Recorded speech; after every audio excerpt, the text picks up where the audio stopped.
welcome in. We're in back for another episode. Bluetooth Tonight, got another disconnected. high school coach coming on, Tyler Trover, the head coach down at Portageville.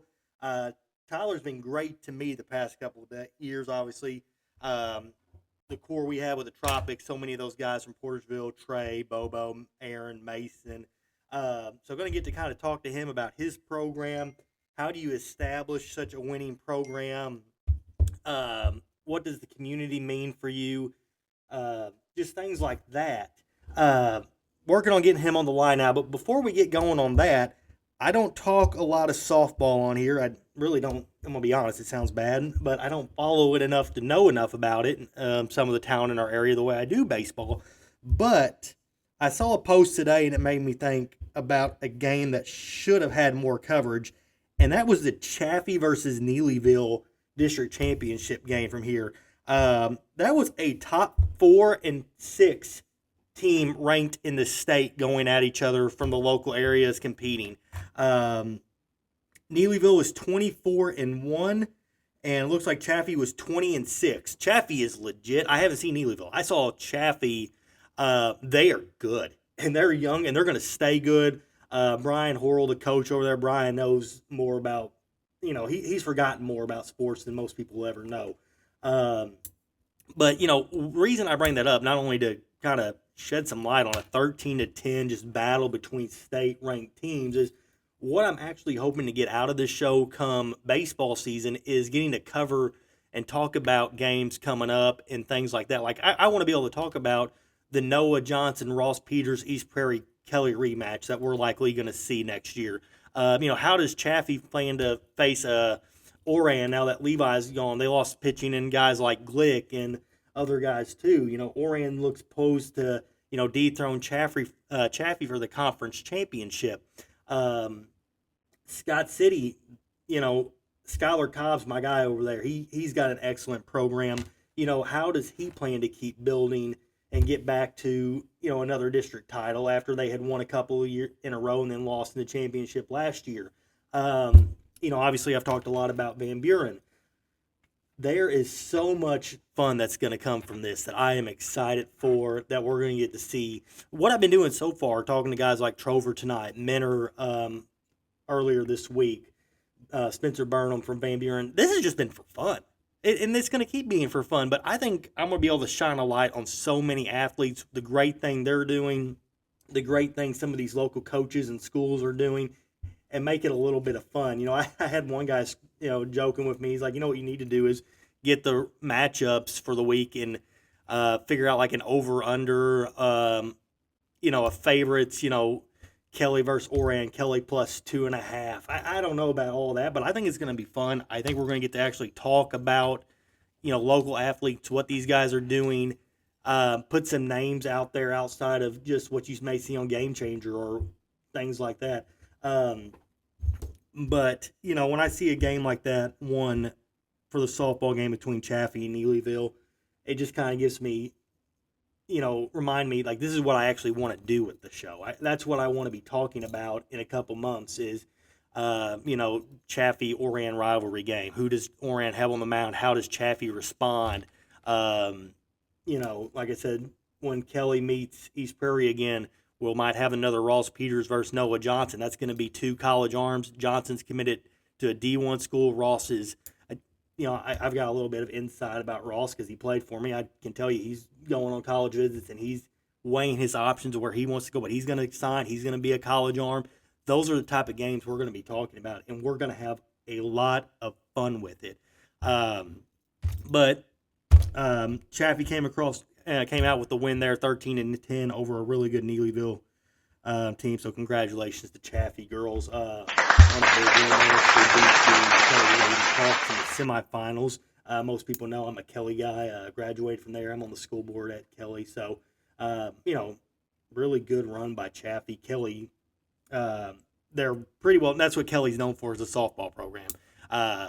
They've had some loaded teams over the years. So for Chaffee to knock out Kelly and then knock out Neelyville, that's, they're on a good run looking to get back to a Final Four appearance. So congratulations to them. But now we're going to be working on getting Tyler Trover on the show. Going to talk to him tonight for a little bit. Can't wait. Let's see if we can't get him on. All right, we are back, and I've got Tyler Trover on the line. All right, Tyler, can you hear me, man? Yep. All right, so, kind of how I start all these. How's life going? Pretty good. It's really busy right now. Football season is wrapping up, and volleyball's getting ready to start districts. But being an athletic director, the fall is always the toughest, right? I mean, it's just getting the year started. It's getting everything in order for all the rest of the programs as you're going along, and naturally, late nights with football and having a sophomore playing volleyball. So it's hectic. It's busy, but my little tyke is playing Pee Wee football and baseball this fall, so we've kind of been all over God's green earth. But it's been good so far. It's been a good start to the year. No, man, that's awesome. No, you're right. Fall gets crazy. This is Kelly's first year of volleyball, so I've been trying to watch volleyball and get into it. And I tell you, I've had some fun going to volleyball games. They get interesting. But yeah, we've got a really good group this year. Especially for the area that we're in down south, and I think the varsity's won close to 30 games, and JV, they've won. I think Aubrey's team they were 18-10. They finished last night. So, watching good volleyball is a lot of fun, man. It's a really exciting sport, and man, I couldn't coach it. I'll tell you that. It's too nerve wracking, right? It's so it's the ups and downs, ebbs and flows, but. No, we've got a good coach, and our kids have done really well with it. Now, we'll kind of segue right into that. You lost last year. You lose guys like Mason Adams, Aaron Dunlap, Bobo. Connor Johnson was another All-Stater for you. But year before that, you lose Trey Benthal, Thomas Frakes. Year before that, I know you lost some big names too. How do you guys keep rebuilding, and how much credit goes to the community around you for, having these kids in sports at a young age? Because I imagine a lot of it comes down to is having these guys involved. Yeah, another name that you're, forgetting about right now is Carson Bradley, a 50-plus RBI guy in our lineup last year. Right. He didn't have the greatest season. He'll tell you he didn't have as good of a season offensively as he wanted, but man, he was clutch with runners in scoring position. Lots of RBIs in the beat of that order, and really cleaning up what the guys that were getting on and table setting ahead of them. But as far as losses like that, first of all, that's a lot to replace in a 2-year period, right? Yeah. You're talking about a group that averaged 30 wins a season over a 4-year span, 2 Final Four appearances. So I think culturally, the biggest thing that we have right now is it's a baseball town without a doubt. Yeah. We have people who have the resources and are willing to spend the time putting in, with those kids as they're developing. And one of the things that's really exciting about coaching at a place like Portageville, number one, we've had a plethora of assistants. I couldn't the success that we've had is not possible without Coach Wallace way back when, and then Coach Smith. Now it's to the point we have Coach Smith, Coach Fowler, Coach Patton. We've had Coach Kelly with us. Yeah. Those guys are really, really good. But I've always said this, like right now, if you can't hit, throw, and catch when you come to us, it's going to be hard to ever get a look, JV or varsity, right? So, that skill set level is ingrained in them at such an early level, such an early, age. Yeah. We get to start working on things, really building the foundations of our program, which are not as much about talking about wins and losses, but just how to become a man. Yeah. How to be responsible, how to deal with adversity, how to deal with success and failure. Yeah. There's a lot of cliche things that go into good programs that, you talk about things that we want to be a good program. We want to be a sustainable program. Sustainable success is really, really hard. And it's especially hard at a small school level. But, I think that's something that we've got going for us is that we've had, the previous success. Really even before those guys even got in high school. We won a couple of districts. Yeah. I think 2 and 3 years before those guys, the senior class last year came in. So we were knocking on the door really early on. And it's just kind of started a bit of a cycle, maybe. Yeah. Where it's something that kids just really take seriously. It's something that we identify as a baseball school, which has been a really neat thing to see, and obviously be a part of. Number one, it's incredibly humbling. I feel incredibly blessed to be a part of something like that, and to know that maybe you have a little bit of part in that, just every day being the guy that at the high school level that's trying to keep sustaining that success for our kids and our school and community. It's a really neat kind of little niche that we've got. You go back to, I've said this a lot, we have philanthropic people within the community. You guys have worked out in there at our indoor facility. That's owned by a business owner in town that just, he does it as a service to our kids and community. Those kids have scan cards they can get in. Yeah. It never really ends for them. And when you have that opportunity, those are what I call, big school amenities in a small school like that. It's going to definitely give that small school a leg up. So we have lots of resources, lots of people vested in what we're doing, and it all plays a part in the cycle to try to stay competitive. Yeah. And it's a really neat thing to watch. Obviously, back to your part of that question was, replacing guys like that. It's going to be tough. Yeah. No doubt about it. But from an expectation level, we still have the expectation to show up every day, put a good product out on the field. What I call maximize our potential as a group. I don't know what that potential is at the moment.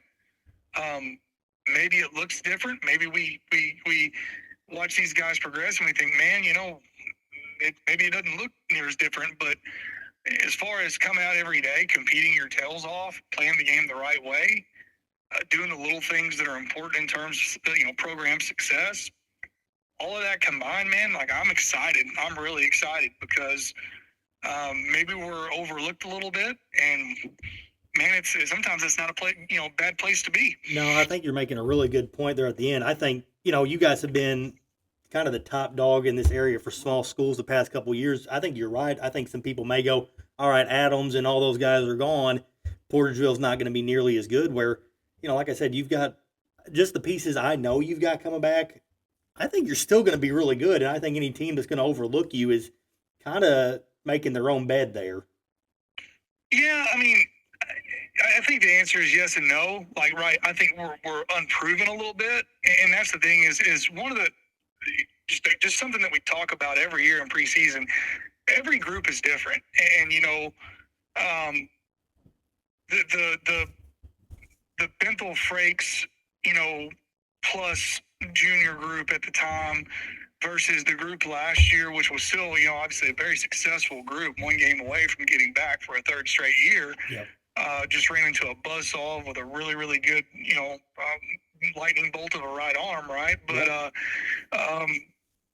the thing about it is that when you're looking at, what can we be, and where we want to go with this, I think it comes down to, okay, what kind of progression are you going to make between now and then, and that was some of the conversation.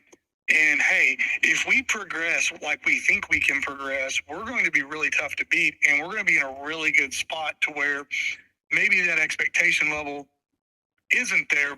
But in the same breath, with unproven, sustainability 1 through 5 every day in the rotation, those are where the question marks come. I think we're going to be pretty darn solid towards the top. Yeah. But we've got some guys that haven't logged a ton of innings that we need to really step up. And that's something that we've had happen every year, I feel like, is my biggest question mark going into last year was definitely our rotation. Well, our rotation faltered a little bit at times during the regular season, but we still were able to hold it together to, win almost 30 games. And then, the question marks of, well, I think we're going to hit, or I think we're going to play really good defense.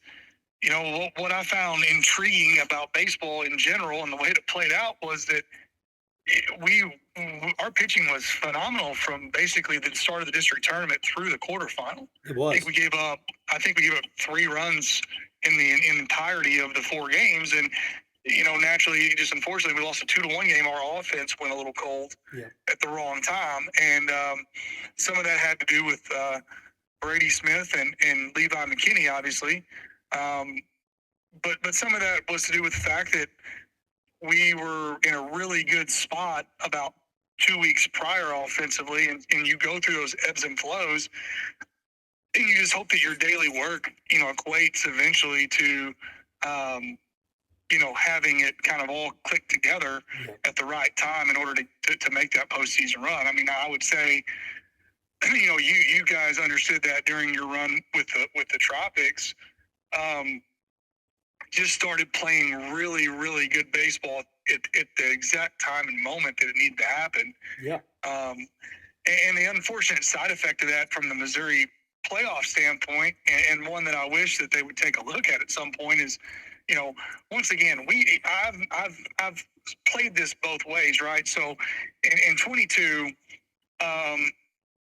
it was, hey, I feel like if we get out of the district, we're going to have a really good shot to go all the way to the state championship. Because I was looking, obviously I'm not trying to count your chickens before you hatch, but you're kind of looking at what the way that puzzle piece might land. And then in 23, I felt like that, Valley getting upset by West County, for all intents and purposes, might have opened the window for us to go back in Class 3 the next year. So we have gained luck through some of the pitching matchups. I think in 22 in the sectional, East Carter had a lefty that was really good, but their district kept getting rained out, and they had to play their district championship on a Friday. So we turn around and play them on a Monday, and this kid's not available. So we have benefited luck-wise from these one-game playoffs. Yeah. But last year, it kind of worked the other way. So I'm not going to sit here and complain, oh, woe is me, in terms of the one-game playoff, because we've benefited from it, and it's gotten us to the Final Four. Yeah. But I feel like that Missouri has got to look at, the potential of best of threes at some point to figure out who the better team is as far as depth, and who the better baseball team is. You think you'd start that like at a district championship level or post district? Where would you think about starting that at? Because you're adding at least a couple more games, but I think you're right because you have one lightning bolt of an arm. What do you have past that? Sometimes baseball's a game of death. Well, and I refer back to that. When you're new guys' playoff round, I think you guys actually lost that game early in that tournament. Not the bracket play, but was it? In 23, we lost our first game of pool play. Yeah, first game of pool play. And the thing about it is, in Missouri, if you just have an off day like that, you're done. Yep. And it could be 6 games away, but you guys end up, winning the whole thing. I don't know really, what the exact answer is. I mean, but there's a lot of options. I think for sure it has to happen postseason, sectional, quarterfinal. Love to see it happen in the semifinal and final. I think you're just going to start getting a more truer state champion throughout the runs. Yeah. And like I said, there's been times that I think that we benefited from the one-game playoff. There's been times that it's came back to kind of hurt us a little bit. But overall, I don't know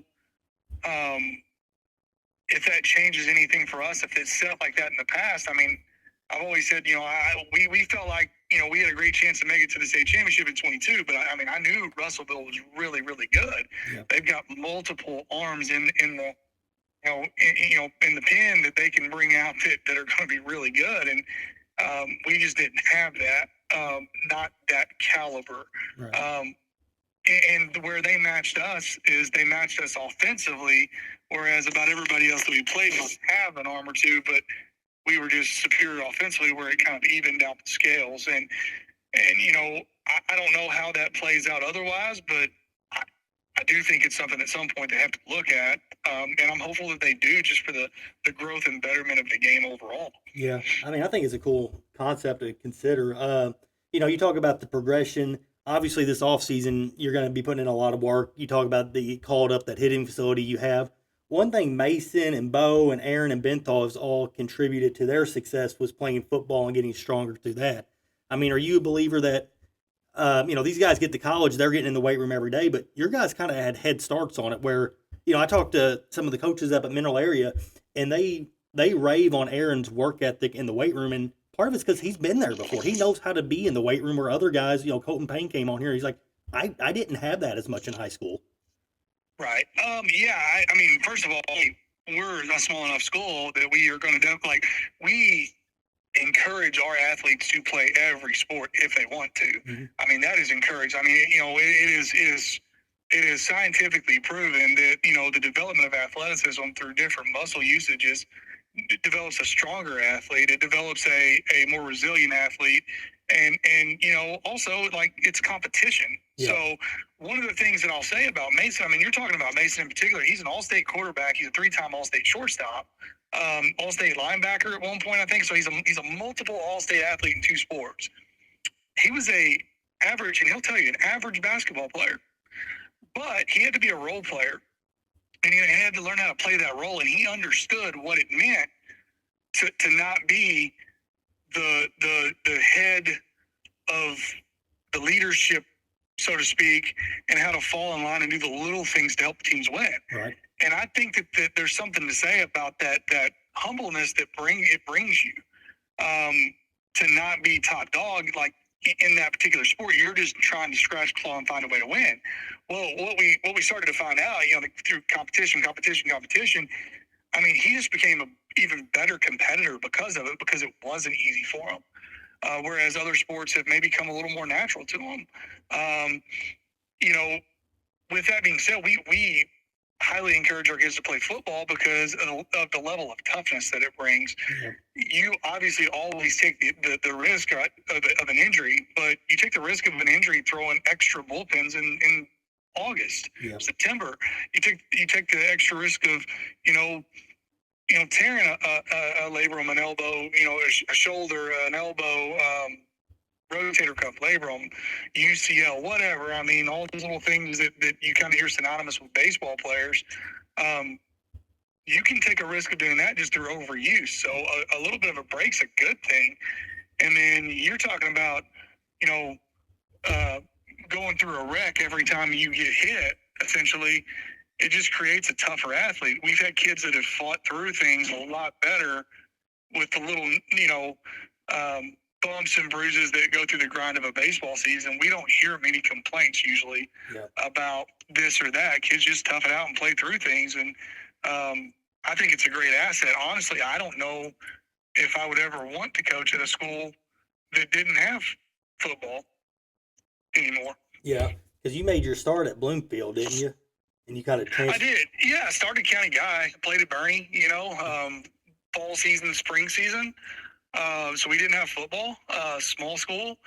After college, after I had with my eligibility in college, I did my student teaching at Piggott, and then ended up at Bloomfield for 3 years as head baseball assistant basketball. And yeah, we played in the fall. And we hammered the weight room too the best we could.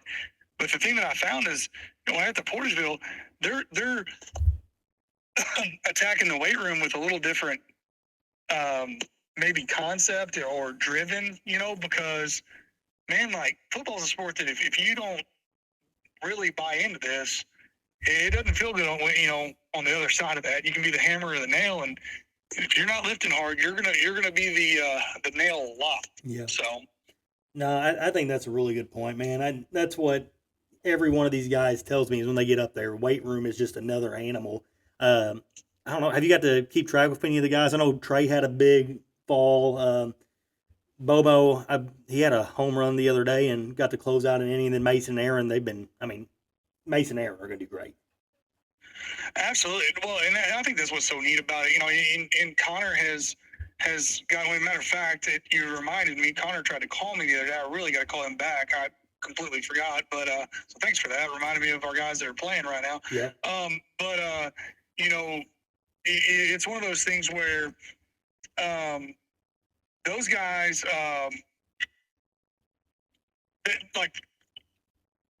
they were ultra competitors. Like, I knew when given opportunities that they were going to have success at the next level just based on their work ethic. Mm-hmm. Interesting thing. So, I've talked to Mason quite a bit, Trey a few times, Aaron a lot, and then I've seen Bo, Mason, and Aaron more. They've come back more, and Trey's came back once. But I just kind of quietly keep up with them. I don't get to catch many games, which stinks. And that's the thing is, obviously, during the fall, it's football season. We're rocking and rolling, and I got to be dad. Yeah. So I try to be dad as much as possible. And then during the spring, they're doing their thing at the same time we're doing ours. And it's funny because I had a conversation with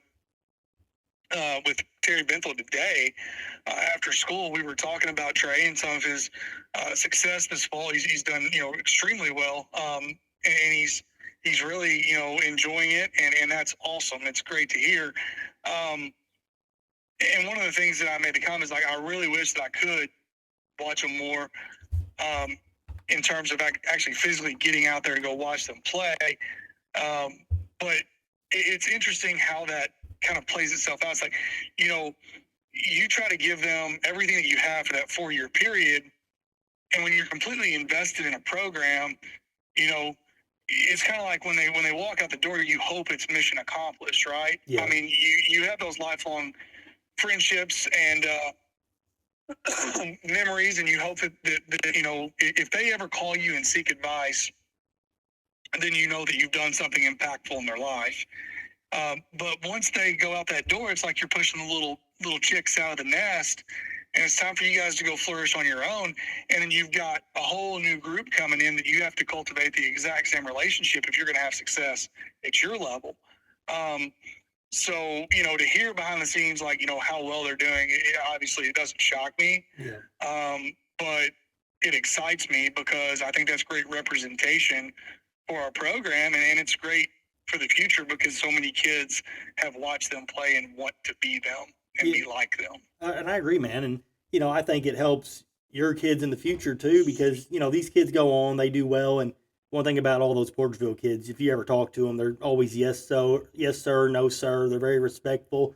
I think that helps you next time, you've got a kid wanting to play college ball. You reach out to one of these schools, they're going to remember one of your guys. And I think they'll give you your kid more of a look because of the experience they've had with your other guys. Absolutely. I mean, that's something that and I would love to sit here and say that, like, we instill that through our baseball program. Man, that's instilled through our community. Yeah. That's their parents. That's the way they're raised. They are yes sir, no sir kids. One of the coolest things that a coach, in terms of a compliment, there's 2 compliments that we've received, a couple of different times from either different coaches or different people in other communities that I take ultimate pride in. Number one is I've had coaches tell me, like, hey, when you guys get off the bus, you look like a baseball team. Yep. Like, you just look like you're there to politely come in, take care of business, and leave. All your, everything's tidy. Jerseys are clean. Everything's tucked in. They walk straight to the fence. They put their cleats on. They warm up with a purpose. I mean, all of that is culturally something that's important to us, is how we are perceived in terms of what we look like. We want to show up and look like, we know what we're doing and we're here to do a particular job. So to me, that's high praise in terms of our program. Yeah. The second thing, and probably most important thing, is after that game's over, we get on the bus and we go home, we stop somewhere to eat. I cannot tell you how many times either a waitress at a restaurant, a community member from somewhere else, someone from who knows where, has showed up and said, I just want to let you know that your kids are very respectful and enjoyable to be around.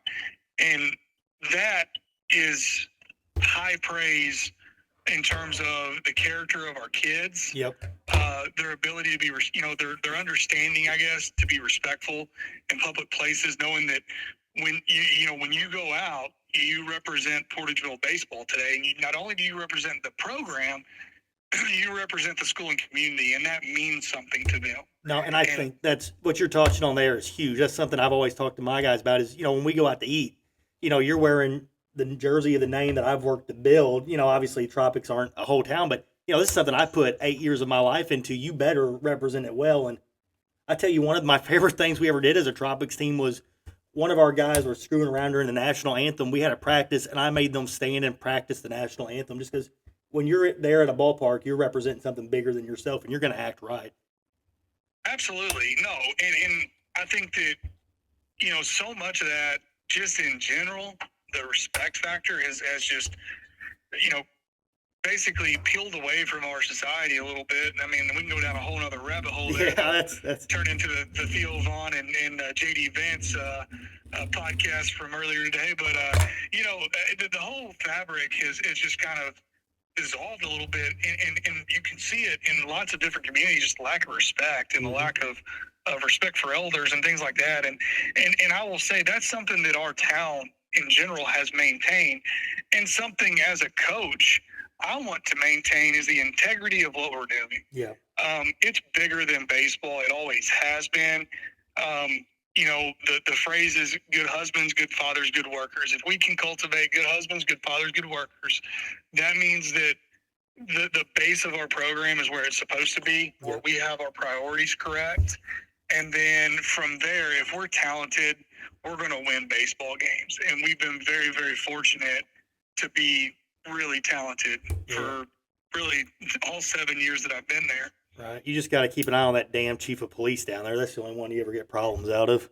Yeah. Well, I can't say too much about the chief. He's got me out of a ticket or two coming into town. He knows everybody from everywhere. Yeah, he does. So those state patrolmen, they've got me 3 or 4 times coming in from Bernie, that Gideon Road there, and he's helped me out. Maybe get out and slip out of a ticket or two. So kudos to Chief when he listens to this. Yeah. Well, man, the last thing I got for you before I let you go, kind of obviously I'm going to ask you at least one fun question. Halloween's coming up. I know you got some younger kids. I'm going to give you 5 names. Can you rank them from most likely to least likely you would trust taking your kid trick-or-treating? And that's Bo Hunter Warren, Trey Benthal, Thomas Frakes, Aaron Dunlap, and Mason Adams from most likely to least likely. Oh, man, you're putting me on the spot. Oh, goodness. That's not fair. Okay, so first of all, I would trust any one of them. Yeah, all right. But for different reasons, okay? From a responsibility standpoint, okay, I'm going to go with Thomas, Mason. Thomas, Bo tied at first. Okay. All right. Mason number 3 from the responsibility standpoint, because he is a little ADHD and he might turn his head and forget, for a second. Yeah. And if you know my son, you can't take your eyes off of him. He'll be gone in a heartbeat. Right. And then let's see, from a protection standpoint, I'm going with Benthel and Aaron because they would be like side by side, security, because both those dudes are pretty jacked, right? Yeah. So, they would definitely protect Trip. And man, I'm going to say something too. My son loves every kid that you just mentioned. Yeah. Just loves them. He has grown up in our program. If you ever watch him play, it's not because of me, because he doesn't listen to a word that I say. Yeah. But a lot of people talk about his mannerisms and his body movements and the way that he looks, and obviously he's still stuck in the 8-year-old kid body and mindset, so he definitely goes squirrel every once in a while. But there's times you'll watch him and he'll make a movement and you're like, you can tell that he's been around high school kids because he comes to every single practice, just his movements. Yeah. And it's because he is adored all of those guys, and more guys, but all of these guys that you're mentioning, they've been so good to him. And they've really taken him under their wing and treated him right. And man, he's annoying. Yeah. All right, I'm going to be honest. I'll be the first to say it. He gets on. He stretches every bit of my nerve out there on a baseball field when I'm trying to really be engaged. But I mean, it's really cool to see him grow up around them, and he might have a chance to be a good baseball player someday if he, follows their lead in terms of work ethic, just because of the opportunities they've given him to hang out with them. And he thinks the world of every one of those guys, for sure. So the only things I'll comment on that is you blew me away putting Thomas. I thought Thomas would be, down at the 4 or 5 spot. No. So Thomas, who can be super irresponsible. Yeah. Like, forget his jersey or whatever. He's a goofball. Believe it or not, he's really, really good with kids. Yeah. And I think that, especially if he was still playing for me, he would be so scared of losing Trip that he would probably like Thomas is going to figure out something. See, Thomas, he might be a little irresponsible and goofy about stuff, but he's also insanely intelligent. So yeah. I think what he's doing is he's going straight zoo style. You see them kids at the zoo that they put them leashes on? Yeah. I'm pretty sure Tripp's going to have a leash around the back belt loop. So big brain, man. He's going to think it through. Yeah. Oh, man. And then, Mason, you're spot on with that. Mason would be one, he'd come back with the bag of candy. I'd be like, well, good job. Where's my kid? He's like, oh, yeah, I did have the kid with me at some point.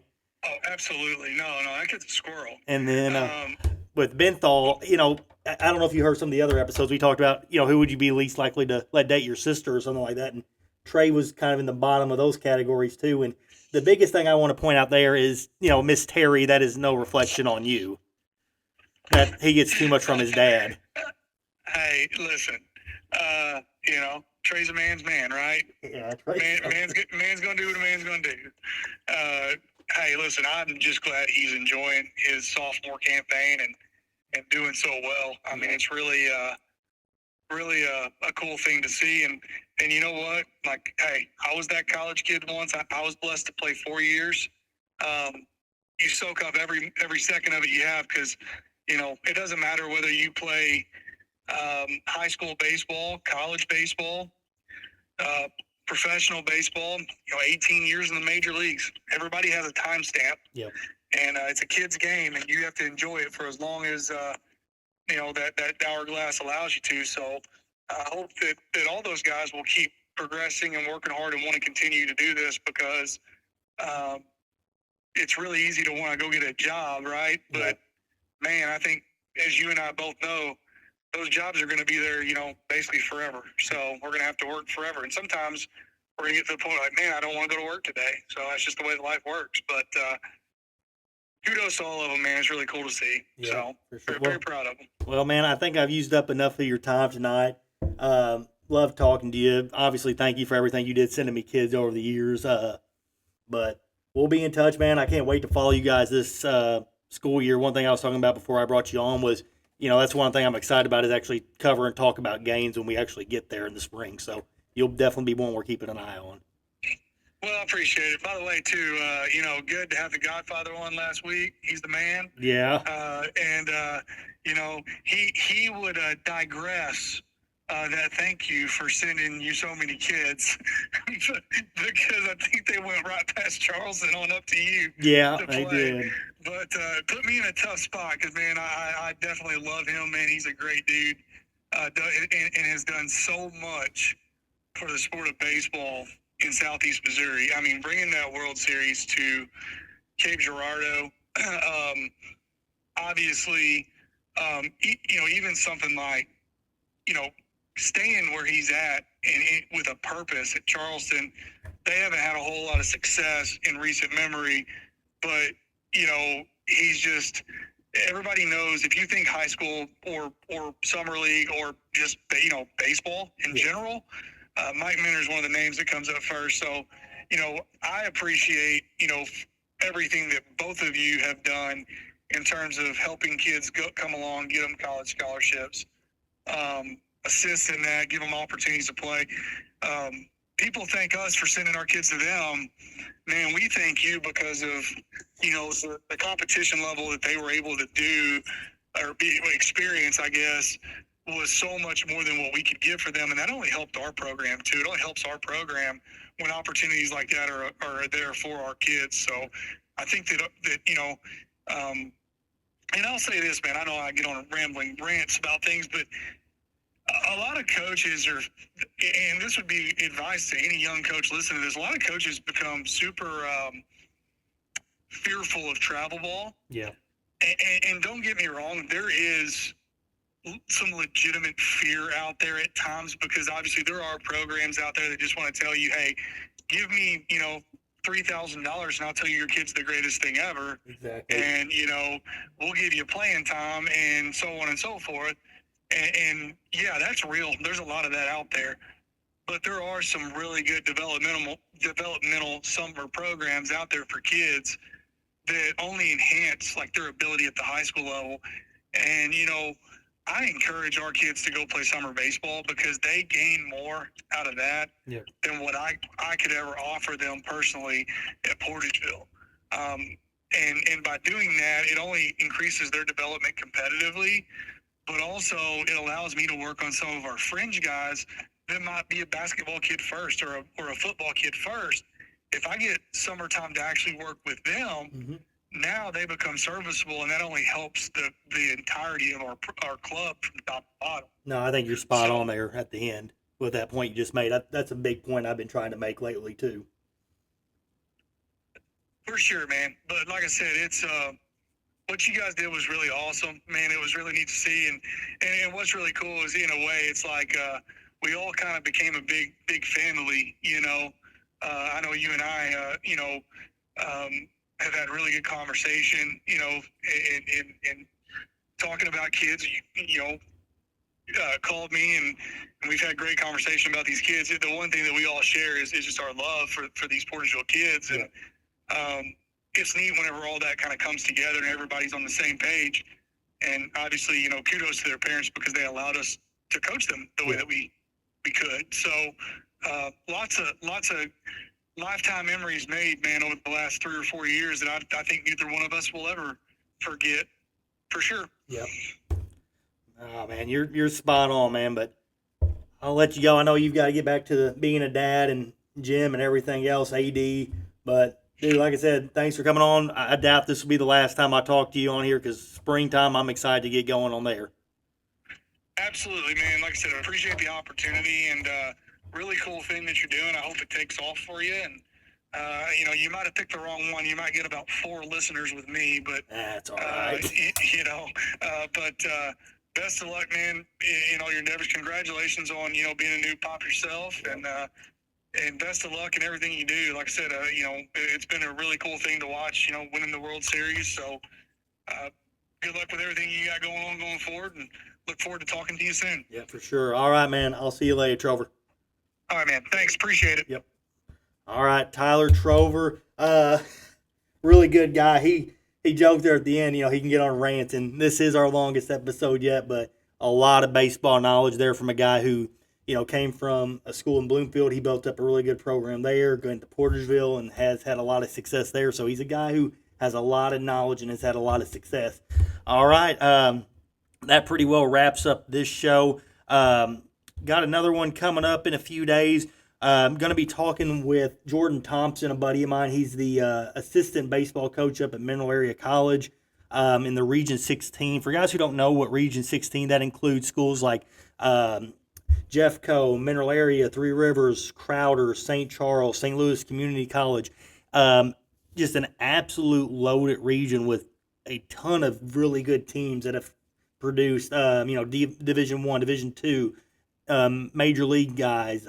Just an incredible region that a lot of our guys from this area are lucky enough to go be a part of. He's going to talk about how college and JUCOs, you're doing two jobs. Not only are you working on recruiting guys to better your program, but you're also working year round to send these guys on the 4 year schools and help them get recruited. So a lot of work going in there. What are JUCOs looking for? How are they looking to develop players? I think it's going to be a really good show that people are going to want to listen to. Even if you don't know who Jordan Thompson is, not even if you don't know a whole lot about Mineral Area or your kid's not interested in going there, I think it's going to have a lot of really good knowledge. But, everybody, thank you again. A lot of fun with this one. Until we meet again.